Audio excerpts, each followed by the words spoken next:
Welcome to the Incident Management series. In this video, we'll explore incident workarounds and understand when to implement quick fixes versus waiting for complete resolution. Let's dive in. When an incident occurs, there are two main approaches to resolve it. First, a workaround, which is a quick temporary solution to restore service immediately.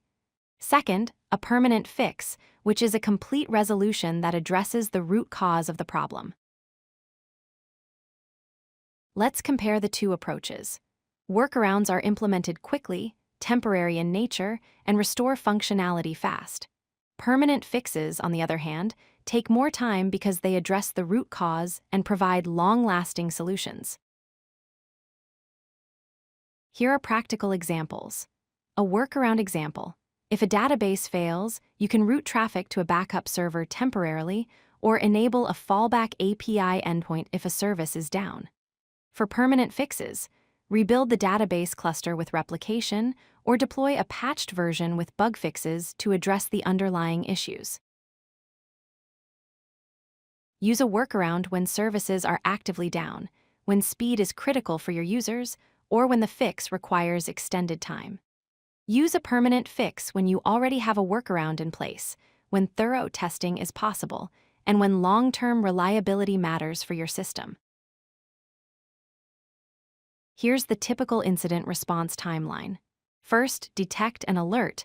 The incident is identified and your team is notified. Second, apply a workaround.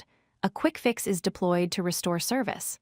Third, develop a permanent fix. The root cause is analyzed and a solution is designed. Fourth, deploy and verify. The permanent fix is tested and deployed in production. Workarounds have clear advantages. They minimize service disruption, are implemented quickly, reduce user impact immediately, and buy time for a proper fix. However, they have disadvantages too. They don't address the root cause, may mask underlying issues, require an eventual permanent fix, and could introduce new problems if not carefully managed. Follow these best practices. Always document every workaround you apply, set a clear timeline for the permanent fix, monitor the workaround's effectiveness, and always remove temporary solutions once the permanent fix is deployed. Key takeaway: both approaches are necessary and valuable. Workarounds reduce user impact immediately, while permanent fixes ensure system stability. The key is to balance speed with quality in your incident response.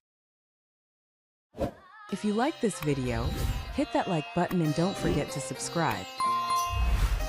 Visit codelucky.com for more such useful content.